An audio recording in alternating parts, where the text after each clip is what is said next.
Entonces, qué hay que terminar diciendo en esta área, en esta parte? Que primero Jesús efectivamente muere, que es reconocible el periodo tanto de su nacimiento como de su muerte, porque se sabe que el emperador era si no estoy mal, Agripa, y un procurador era Poncio Pilato, del cual ya se han encontrado distintas eh, inscripciones y se sabe en la historia. Hay 7 historiadores distintos del primer siglo que hacen real su existencia, por lo tanto el Jesús histórico realmente existe, su muerte es real. Eh, es más, el mismo Talmud babilónico, que es de tradición judía, hace, da testimonio de sus milagros. Dice que hizo cosas milagrosas, pero dicen que su fuente, la diferencia está en su fuente del milagro, que era un hechicero, dicen ellos, pero no niega el hecho de que en su vida él hizo milagros. Entonces tenemos varias cosas externas e internas que reafirman la idea de Jesús. ¿Qué sucede entonces después de los 50 días? Y esto entra el personaje de Pablo, que es quien finalmente difunde de manera más amplia el Evangelio, le da incluso una reinterpretación y aplica todas las enseñanzas judías porque él era fariseo y termina predicando un Jesús para los gentiles. Por ejemplo, la línea de Pedro era más hacia los judíos y la de Pablo era más hacia los no judíos. Y es Pablo finalmente quien termina esparciendo de una forma muy amplia la predicación sobre Jesús. Y algo muy importante también que decir, y es que la creencia de la resurrección, a diferencia de los mitos, un mito, una leyenda se construye cerca de 500 años después, aproximadamente entre 300 y 500 años de la existencia de su personaje. Se escribieron mitologías de Alejandro Magno, se escribieron mitologías de muchos personajes, pero oscilan entre esos años.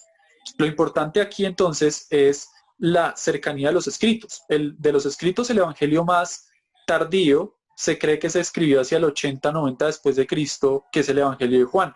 El evangelio de Marcos se cree que se escribió hacia el año 70, 60 y antecitos del 60-70, lo cual nos deja en apenas 30 años posterior a los hechos de Jesús, lo cual es muy importante porque entonces habría personas vivas que pudieran refutar estos hechos.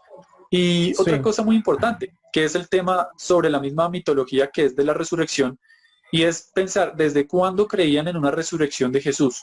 Y hay ciertas escrituras, específicamente me quiero referir a 1 Corintios 15, que es cuando Pablo mismo habla de la resurrección, y él cita algo, él dice en el 1 Corintios 15:3, dice, porque primeramente les he enseñado lo que asimismo yo recibí. Entonces empieza como un dicho, como una especie de credo, no se sabe si una canción. Él dice que Cristo murió por nuestros pecados conforme a las escrituras, la muerte, que fue sepultado y que resucitó al tercer día conforme a las escrituras, su sepultura y resurrección, y que apareció a Cefas, que es Pedro, y después a los 12. Después apareció a más de 500 hermanos a la vez, los cuales muchos viven aún y otros ya duermen. Después apareció a Jacobo, que es el mismo Santiago, que se cree el hermano de Jesús, y después a todos los apóstoles, y después apareció, y a último de todos, como un abortivo, me apareció a mí.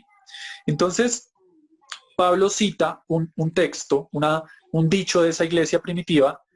Pablo escribe alrededor del año 54 esta carta, que entonces estamos hablando de más o menos 24 o 23 años después, pero Pablo dice que lo recibió. Entonces aquí tenemos que ir hacia atrás.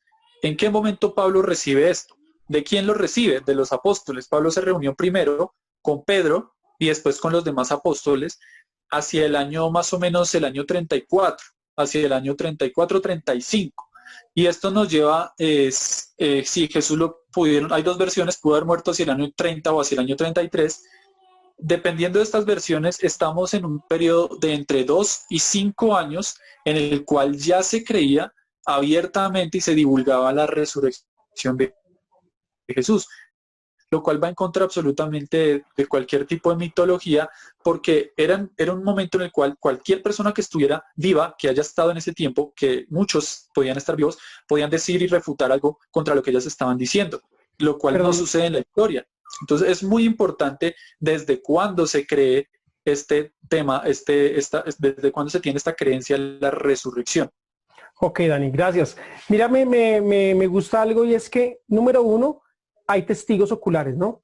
Los testigos oculares plasman la historia y la historia se puede comprender como como la manera en la que se escribe o la que se narra, porque en este caso es la tradición oral y también la tradición escrita, como se narra un evento. Lo que tú dices es cierto, hay unos testigos que ven un mismo evento, detallan cosas que no todos lo ven, ¿cierto? Porque son desde diferentes ángulos que se habla, pero no solamente están los testigos internos, es decir, los que siguen a Jesús, sino los externos, ¿no? Que son 7 historiadores que aparecen en ese tiempo y esos 7 historiadores, la mayoría están en contra de Jesús, pero afirman su Así es. existencia, ¿sí? Todos están en contra de Jesús, están en contra de que Él sea el Mesías, están en contra de lo que Él hizo, lo hablan no para negar su existencia, sino para negar sus ideas, ¿cierto? Así es. Para confrontar lo que Él decía y demás.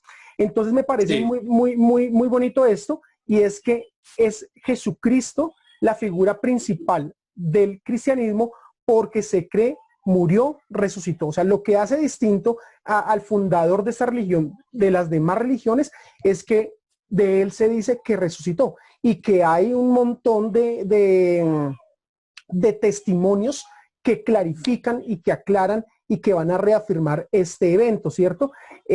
Los discípulos, muchos murieron por creer en eso.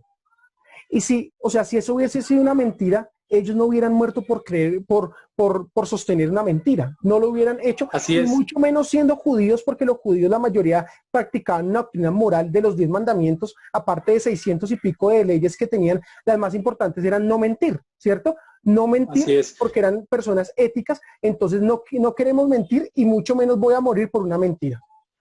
Eso es muy importante lo que tú dices porque tendríamos entonces que explicar de alguna manera varias cosas que si no es con la resurrección es muy complicada las versiones. ¿Por qué?